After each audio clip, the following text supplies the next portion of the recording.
So I want to, first of all, thank you for being part of this class over the 8 weeks that we've done it. And I wanted to end the class by talking about how the Dead Sea Scrolls and the community of the Dead Sea Scrolls may provide us with a background to early Christianity and the rise of Rabbinic Judaism. So when the Dead Sea Scrolls were first discovered and edited, there was a tremendous amount of excitement amongst New Testament scholars that this would provide a lot of material for understanding early Christianity. There were some unfortunate attempts now discredited to identify some of the figures in the Dead Sea Scrolls with people in the New Testament stories, that the teacher of righteousness was Jesus or John the Baptist. Some even said the wicked priest was Jesus or Paul. They attempted to try and link the Dead Sea Scroll community directly with the early Christian community. We know that that's not the case. However, what's interesting is that early Christianity, which starts in the 30s and 40s CE, arises at a time when the Dead Sea Scroll community, the Qumran community, exists, and in which there are Pharisees and Essenes and Sadducees in the Jewish world. And we have accounts in the Gospels of Jesus having discussions and conflicts with Sadducees and Pharisees, although the Essenes are never mentioned. Nonetheless, despite the fact that there is no direct connection that can be proven between the early Christian community and the early Qumran community, there are some fascinating points of comparison that provide us with the background to the rise of early Christianity as a Jewish sectarian group. And you have to look at early Christianity as a Jewish sectarian group, like the Essenes, like the Pharisees, like the Qumran community, if they are, whether they're Essenes or not. They didn't call themselves Christians. They probably called themselves the followers of the Messiah, meaning they were, or as some people like to call the early group, the Jesus followers, right? In other words, they were not what we later call Christians. They were originally all Jews, many of them from the Galilee. Jesus himself was a Galilean Jew.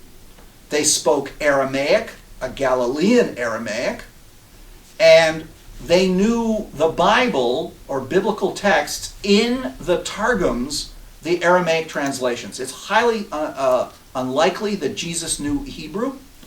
In fact, he probably was illiterate, and his knowledge of the Bible was by heart, memorized from a Galilean Targum, meaning a Galilean translation of the Bible, biblical texts, into Aramaic that we don't have now.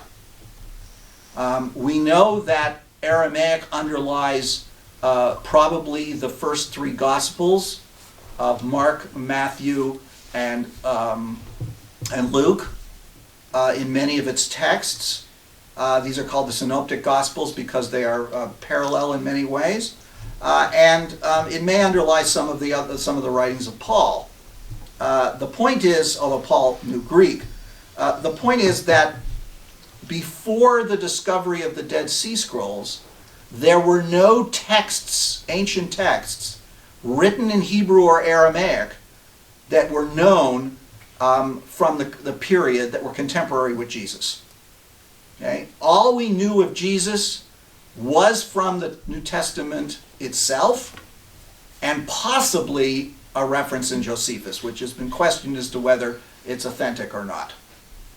It may have been added by a later Christian copyist.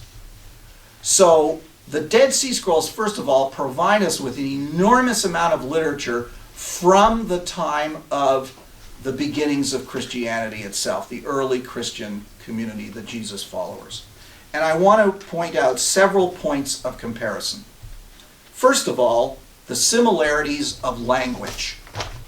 Given the fact that Aramaic underlies the Greek of many of the much of the Gospels, there are many places in which scholars have found that if you translate the Greek back into Aramaic, you find the same words and phrases found in the Dead Sea Scroll literature. I will only give you one example, but apparently one scholar found some 300 examples. There is a phrase in the Gospels referring to the head of the Christian community, of the particular Christian groups, who is referred to as the episkopos. Namely, we would say eventually the term became the underlying word for the word bishop. But it could also be seen as the overseer. Well, this is an exact translation of the Hebrew hamivaker, the guardian. So the phrase in Aramaic would have been very similar, and this is the hamivaker is described in the various books of the rules of the Dead Sea Scroll community to be the head of the particular, head of the group. So that in itself is quite fascinating. And that's just one example. Another example, which is a phrase, is found, for example, in 2 Corinthians chapter 6, verses 14 to 15, which you have in front of you. So this is a letter of Paul to the community of Jesus followers in Corinth. He says, "Do not be mismatched with unbelievers, for what partnership is there between righteousness and lawlessness? Or what fellowship is there between light and darkness? What agreement does Christ have with Beliar? Or what does a believer share with an unbeliever?" This is very similar to what we read in the Dead Sea Scroll rules, where the term Belial kept being mentioned. By the way, this is the only place where Beliar, which is a variant of Beliar, is found in the entire New Testament. And so the use of this phrase by Paul is quite fascinating, is that this little text, if you took out Christ, could have been found in the Manual of Discipline, right? Or the Damascus document. Sorry, that's the same thing, the community rule, sorry. So there are numerous places where there are phrases that are used by Paul and in the Gospels that are virtually the same as phrases found in the Dead Sea Scrolls. Another example, in the Gospel of Luke, this is on page 2 of the material I gave you, chapter 16, verse 8. Okay? "And his master commended the dishonest manager because he had acted shrewdly. For the children of this age are more shrewd in dealing with their own generation than are the children of light." There is the phrase, the children of light. Sons of light, one of the most important phrases in the Dead Sea Scrolls to describe the Yachad, the community. Another example from Paul's letter to the Thessalonians, chapter 5, verses 4 to 5. "But you, beloved, are not in darkness, for that day to surprise you like a thief. For you are all children of light and children of the day. We are not of the night or the darkness." Again, very similar to the idea of the we group versus the they group. That day to surprise you is the end of time, is the second coming. And we will not be surprised on that day because we are part of the children of light, the sons of light, the community of light, and everybody else is the community of darkness. This text could have been found in the Dead Sea Scrolls very easily. So that, of course, shows how the early Christian community, as a sectarian group, identified itself as a group of the saved, the children of light, versus those who were not to be saved, who were the enemy, who were the children of darkness. Again, very, very similar itself. So those are some, just very few examples, of which there are many, many more, of how the language of the two communities was very similar. That doesn't mean direct borrowing, but rather there is a common foundation of this kind of group in the way it self-identifies, and what's, as we'll see, in administration. The second part, of course, is ideology, which I've already alluded to. Namely that the early Christian community saw itself as a group of people who, following the Messiah type or Messiah and prophet figure of Jesus, were a particular group of the saved, right? That the world was coming to an end soon, and that they represented the true Israel. Just as the Dead Sea Scroll community saw themselves as the real Israel, who have the true interpretation of Torah and the true understanding of what God wants, so the Jesus followers did the same. And many of the characteristics of what we call a sectarian group, namely they're a small group of a larger community, they see themselves as the true members, and they see a division between themselves and the others, very similar dynamics. And again, this has nothing to do with direct borrowing. It has to do with the tenor of the age the way in which Jewish sectarian groups operated. Another thing, of course, is there seems to be celibacy, seems to also have been part of the Jesus followers. And of course, we know that celibacy was an important part of, although not all members of the community of the Dead Sea Scroll were celibate. We know that the elect group were very likely celibate, living in what we would call a kind of monastic sort of existence. They had common property, which you also find in the New Testament between the Jesus followers, that they tended to share their property. Although the difference there is in the Jesus followers, it was a voluntary sharing, but in the Dead Sea Scroll community, it was an absolute necessity as part of one's membership in the group. You find so that's the second thing, is ideology. The third is their attitude towards the Bible. As I mentioned earlier, the Dead Sea Scroll community, the Yachad, tended to focus on several books of the Bible for their interpretations that brought it into their own contemporary day. The book of Genesis, the book of Isaiah, and the books of the minor prophets like Habakkuk. And you find the exact same books focused on in the Jesus follower literature. If you look at the texts that get quoted the most in the New Testament, they're the same books. So they had this idea that previous prophecy should be reinterpreted to reflect their own understanding of what was happening to themselves and what would happen in the future at the end of days. So that's the third point of contrast. The fourth point of contrast is the administration of the group. I already mentioned that just as the Dead Sea Scroll community had a kind of guardian, the Mivaker, so did the Jesus followers. That they were very similarly structured. The big difference is, of course, the role of priests, which you do not find in the Jesus followers, but are extremely important in the Dead Sea Scroll community.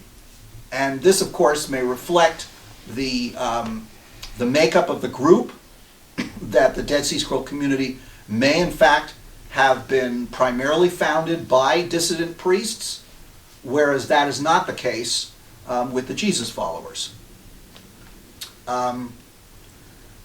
The fifth is, of course, the eschatological idea. That the Jesus followers were an eschatological group, and eschatology means the understanding of the end of days. They believed the end was coming. Remember, they existed prior to the destruction of the temple. I'll talk a little bit about what happens afterwards in a couple of minutes, but they, like many other Jews at the time, because of the increasing violence that was arising between Jews and Greeks and the Romans, which led eventually to the revolt against Rome in 66 CE, saw this as the end of days was coming, were coming. And so they had a very similar attitude in that respect. One of the big differences between the groups, however, is that the Dead Sea Scroll community, the Yachad, was very much concerned with what we call halakha, Jewish law, whereas the Jesus community was not so focused on that.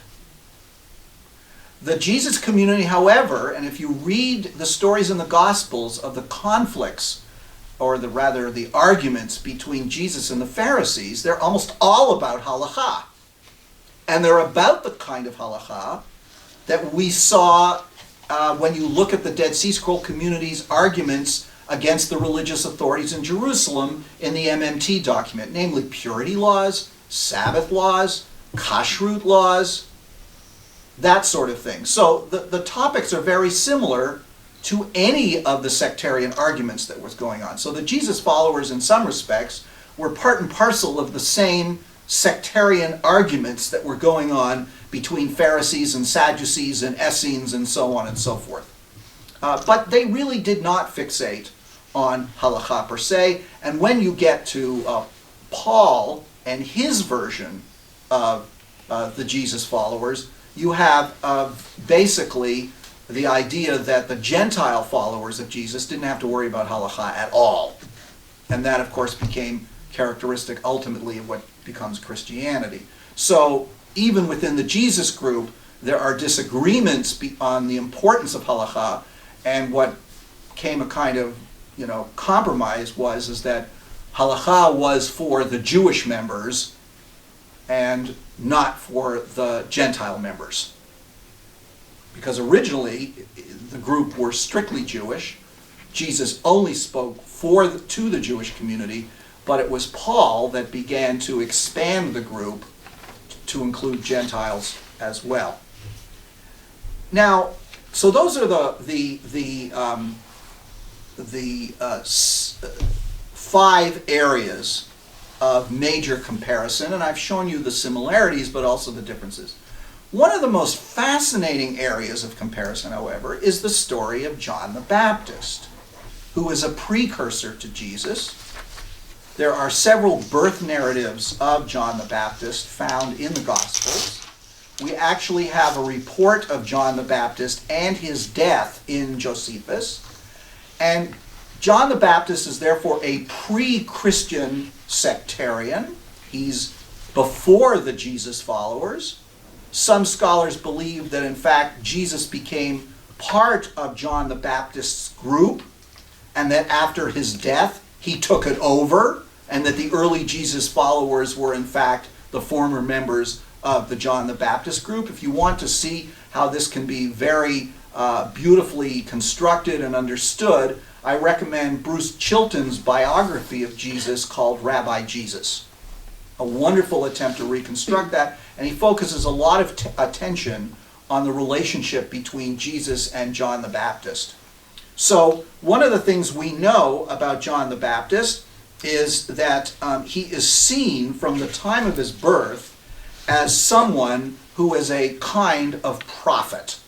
So if you look in Luke, book of Luke, chapter 1, verses 76 to 79, you will see there a number of verses. This is only part of it. This is his father speaking.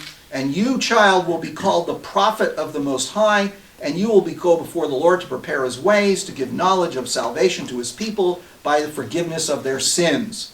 By the tender mercy of our God, the dawn from on high will break upon us, to give light to those who sit in darkness, and in the shadow of death to guide our feet unto the way of peace. This sounds very much like the teacher of righteousness. So John the Baptist had a very similar kind of career of leading people out of darkness into light. He's not a priestly figure. Notice it's about salvation and repentance, which of course is a very big theme in the Dead Sea Scrolls. And John may have had some connections to the Qumran group, because when you look at where John had his career, it's down in the river valley of the Jordan, not that far north of Qumran. So there is the possibility that John could have been at Qumran, could have been part of that community, because he was doing very similar things.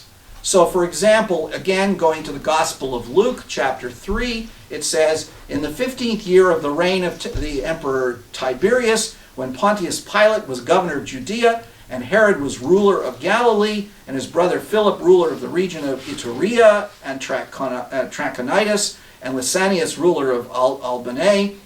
During the high priesthood of Annas and Caiaphas, the word of God came to John, son of Zechariah, in the wilderness. That's the Judean wilderness. He went into all the region around the Jordan, proclaiming a baptism of repentance for the forgiveness of sin, as it is written in the book of the words of the prophet Isaiah. And then it quotes Isaiah. So again, you have this going back to the book of Isaiah.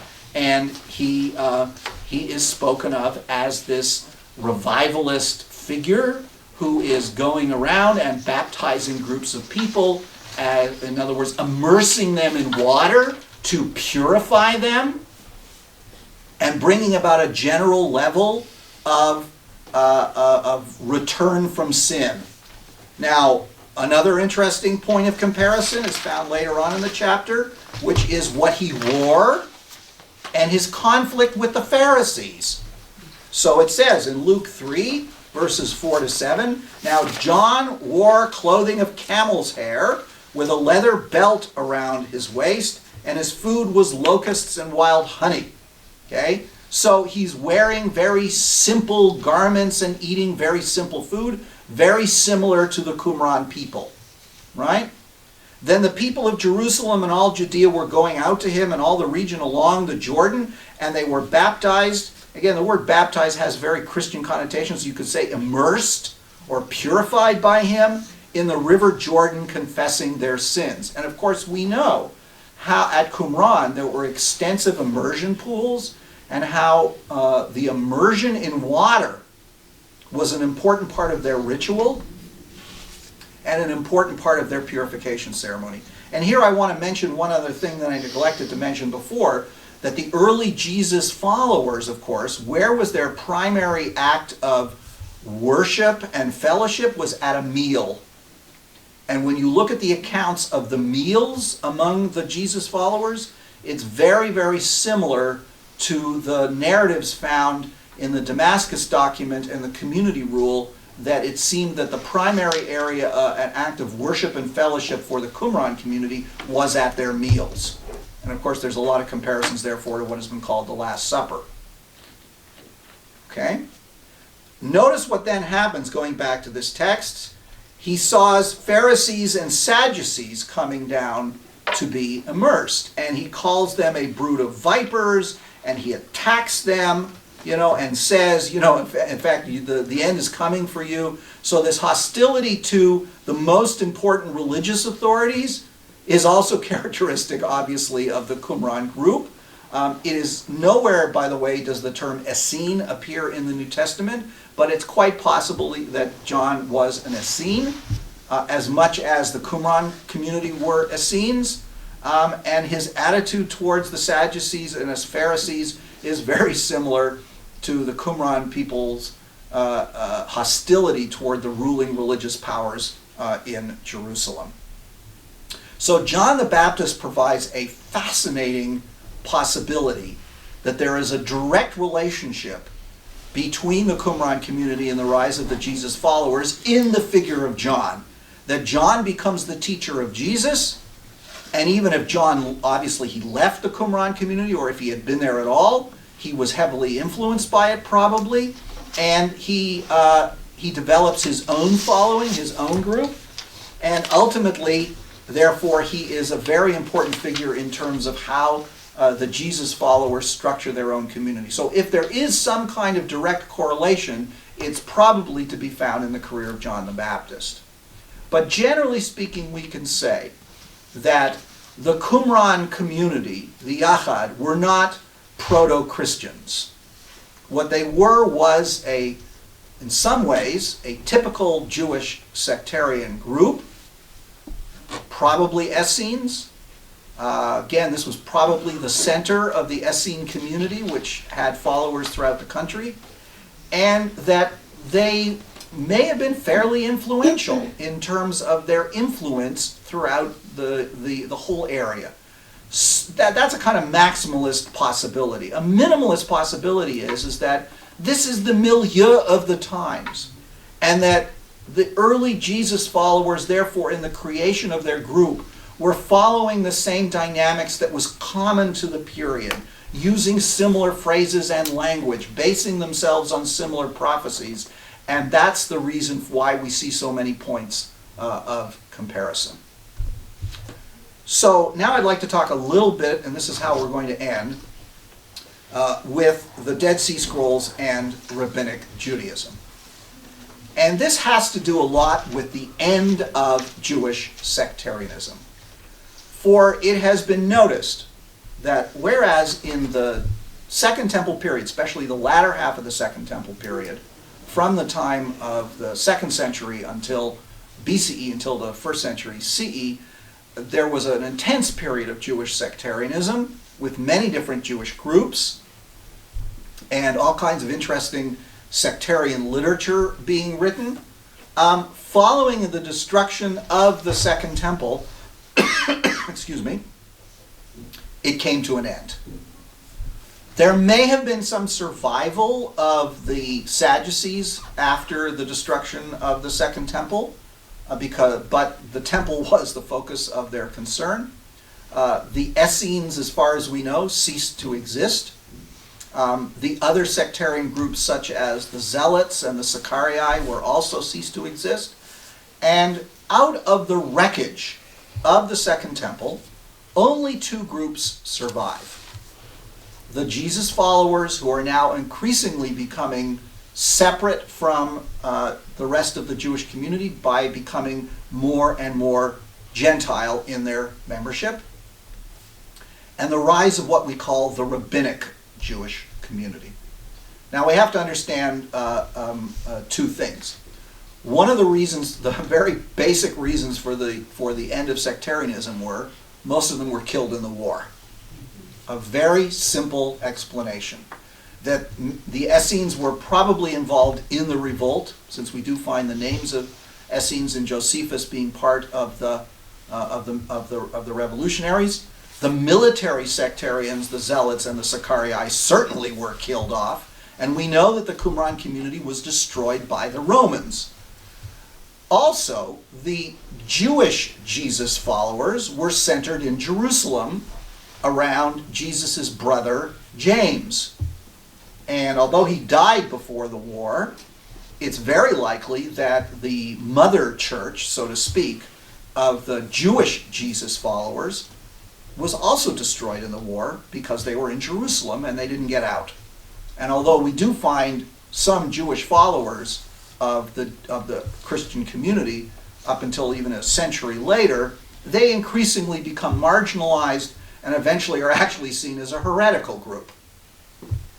So, as one scholar, Bruce Chilton, said, one of the reasons why the rabbis remained, and the rabbis are the descendants of the Pharisees, because they were the last ones left standing in the Jewish community, because they managed to reconstitute, they were not big supporters of the war, and they managed to reconstitute themselves after the war. The Jesus community survived because by then there were communities of Gentile Jesus followers all, around the Eastern Mediterranean. And so from there they increasingly become a separate religious community with its own dynamics. So first of all, Jewish sectarianism arises from the very brutal fact of, ends because of the brutal fact of the war.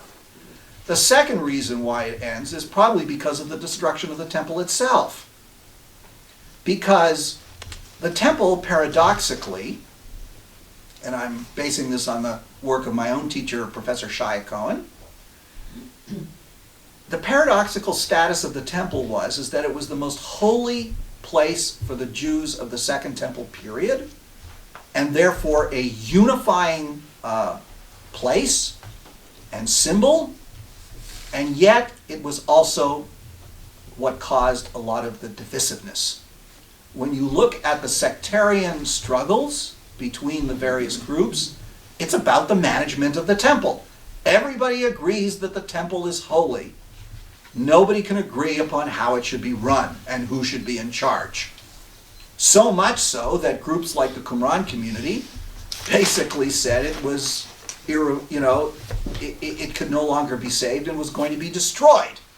And a new temple had to be rebuilt that was better. This also stems from the fact, by the way, that the Second Temple itself there was a touch of illegitimacy about it from the very time of its first building, because unlike the Tabernacle and Solomon's Temple, where a cloud of God, the presence of God, the kavod, the glory of God came down to dwell in the tabernacle and in the temple. If you look in Exodus chapter 40 and 1 Kings chapter 8, when the second temple was dedicated, no such cloud came down. So there was always a feeling that God didn't really like this place. God was not really there. Secondly, of course, there was the problem of the high priesthood, and how it was seen as illegitimate in many people's eyes because it had departed from the Zadokite line of the Oneids and had become a political office. By the Roman, by the time of the Romans, it was essentially whoever could, buy the office. So the whole the high priesthood was seen as illegitimate. And lastly, because Herod rebuilt the temple, despite its glorious and beautiful and nature, Herod was seen as a quasi-illegitimate figure. First of all, because he was a bloody dictator, but secondly, because he was of Idumean descent, and there were Jews who didn't think he was quite kosher. And therefore, whatever he did wasn't quite kosher, which would include the temple that existed in Jerusalem. So there were reasons for which the temple was a source of divisiveness as well as unity. And so the source of the divisiveness disappeared when the temple was destroyed. And what you had that was left was a desire for its rebuilding. The temple could exist in a symbol, as a spiritual symbol, a hope for a rebuilding in a more perfect form. So that's one of the reasons why sectarianism disappeared. Now, early Rabbinic Judaism was not Judaism with the big J. That's a mistaken notion. Rabbinic Judaism read itself back into history as the main religious authorities, but we know that that's not really the case. We know that for the first couple of hundred years, the rabbis had a kind of sectarian character in regards to the rest of the Jews of Judea, in the sense that they were an academic elite.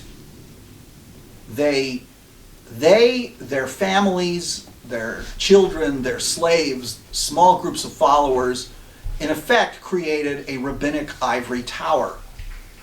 They didn't like going into synagogues. They stayed in the Beit Midrash because the synagogues were not under their control. They didn't trust other people's kashrut of the food and the tithing of their crops. And so they tended to eat together. This was a characteristic of Pharisaic Judaism from the beginning. And they kept their disputes among themselves. Slowly, over a period of several hundred years, the rabbis slowly took over Judaism. Certainly at the end of the 2nd century, the patriarch of the rabbinic community, meaning the head of the rabbinic community, who was a descendant of Hillel, Rabbi Judah the Prince, Yehuda HaNasi, was seen by the Roman government as the official head of the Jewish community in Judea. Excuse me. And there is some evidence to suggest that Jews outside of Judea in the diaspora also saw him as kind of a Jewish pope figure. But the evidence is scanty. Nonetheless, the rabbis' control of the Jewish community was still only minimal.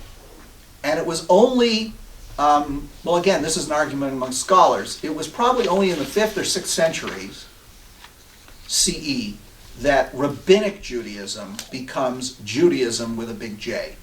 In other words, what is defined as Judaism until the 19th century is Rabbinic Judaism. And the vast majority of Jews in that nearly 2,000 year period are Rabbinic Jews. There are some exceptions, obviously, like the Karaites and the Samaritans and a couple of other groups, but nonetheless, the vast majority of Jews are followers of Rabbinic Judaism. That didn't happen overnight. It was a process of several hundred years.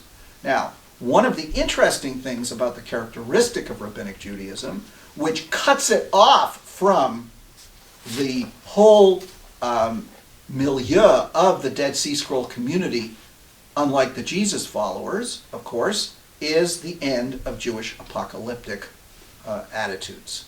In other words, you do not find in rabbinic literature apocalyptic literature. They do discuss the Messiah, they do discuss the end of days, but you don't find any rabbinic works that are like the book of Daniel and like the War Scroll or many of the other apocalyptic works that are written in the Second Temple period. They just don't exist.